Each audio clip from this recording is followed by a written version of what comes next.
So welcome to Behind the Screen. Today we have Gray, fitness coach, a influencer, and he's going to be giving kind of like a behind the scenes of like his content creation journey. And here we go with Gray. I first came across your content was where you're doing like the discussing comparison of the Butthole Surfers and the video game Hylix was how I originally found your content. And like, can you kind of briefly explain like what gave you the idea to even do it? 'Cause especially because there's also like the dead hang that you do there as well with that content, and you do it with some of your other videos. Like, what's the process thinking behind that? What made you do that to like grab attention or? Yeah, so I'll start with the dead hang because that's pretty simple. Legitimately, it started out as, hey, I want to increase the retention rate on my videos. People will probably watch me to just see how long I can hang on this. And that rack had been sitting out there in my yard for a while because it was going to be thrown away as scrap metal. But I was like, dude, keep that. That's like a nice rack, you know? Yeah. So You also have some of these where you have you talking in the background. There's a TV with like video games going on, and there's a yeah. weightlifting in another screen, and so there's like all this stimulation going on. Is Mhm. that like a gimmicky type of thing that you're doing, or is it just you just like I thought this would be a good idea? Thought it was a good idea, and to an extent it is. I did have like a couple videos get taken down because it's like I put a music video up in the background and it's like we recognize this music video. I was like, oh yeah, dang, I didn't even think about that. But I also like it because it's like psyoping in a way. It's like I'm exerting a subtle influence where when you're not focused on my words or the captions or even the images I'm flashing up on screen, there's something in the background going on where someone could be like, dude, is that Peter still at whacking? Oh my gosh, like, dude, what a niche pool.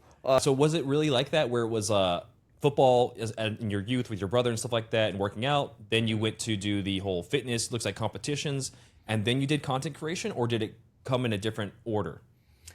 Basically that order is a little bit different. So like, I started out doing football ninth and 10th grade. I wrestled also my ninth grade year.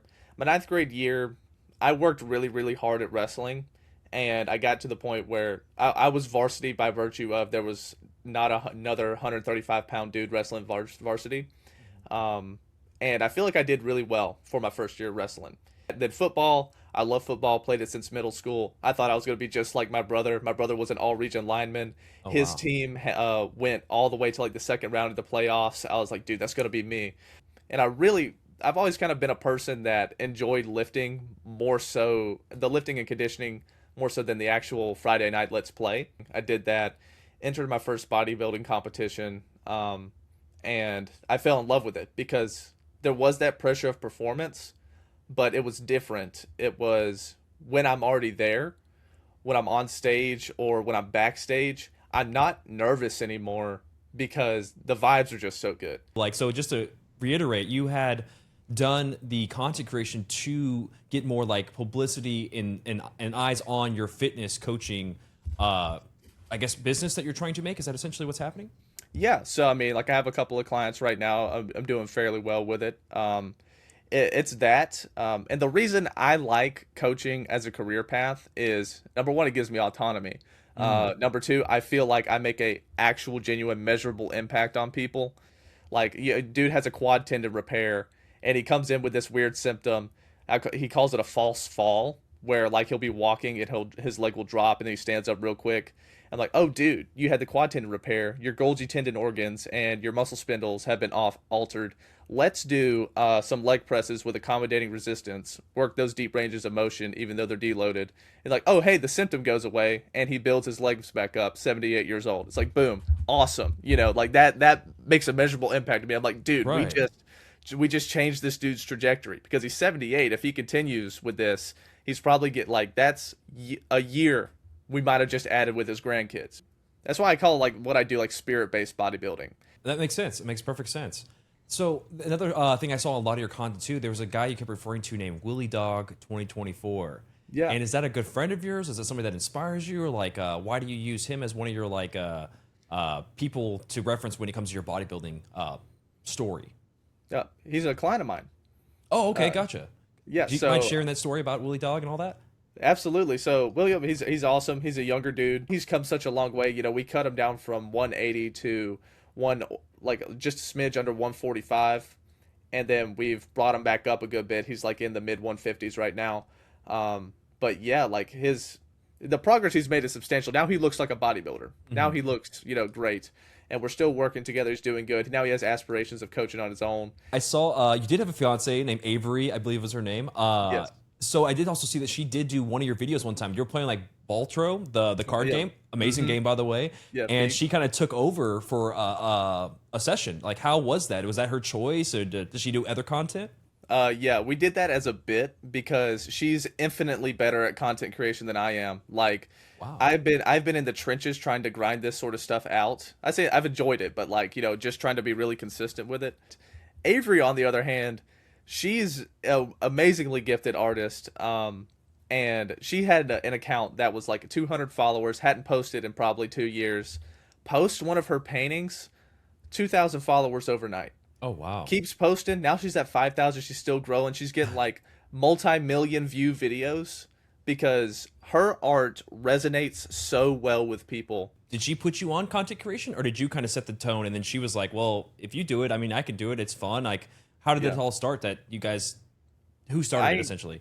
I encouraged her. I started because my fiance, she enjoys the content creation a lot because she gets less bothered with me constantly having to soundboard ideas off of her. Now I get to do it with people and foist my disease upon the masses. Are there other heroes that like inspire you to do what you do, and not just bodybuilding too, but like musical influences or other things I don't even know that might be in the niche of philosophy, video games, etc. Like heroes of yours.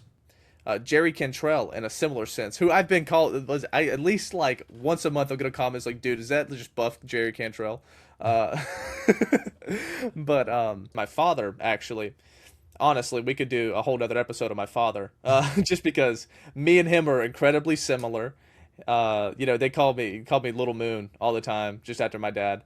And we look quite alike. But he, he just brought in so much literature. He's a writer himself, an author. He's written quite a few books, but the way he brought it into my life and the way he explained things to me as a kid definitely influences the way that I conceive of it and the way I communicate it to people. What advice would you give to anyone that may be going on a fitness journey, a content creation journey, or just trying to, figure out living their dreams? What would you give them advice to hopefully help fulfill that? If you are the type of person like me, where you have an artistic sort of mindset, you have to approach your work with a blue collar attitude. It's sometimes the hardest thing to do. If you're doing anything creative, you have to subvert it and do the opposite. Have a blue collar attitude. If you're trying to do something blue collar, you need to approach it with the opposite mindset. Have an artisan's attitude. If you're doing HVAC, be an artist. Be the Da Vinci of HVAC. If I had to sum all that up into one thing, it would be subvert your expectations, blue collar attitude with art, artist attitude with blue collar work, whatever you're trying to do. And you know what? I love that too. It's so beautiful because it is authentic and true, because when you look at your content creation, it is literally just that. You pull the polar opposites of two different worlds and you mesh them together so that way people can resonate and experience it and all that kind of stuff like that. At least the way I perceive it, if that makes sense. I appreciate that. Yeah, no, that's kind of it. Yeah, that's low-key just the way my mind works.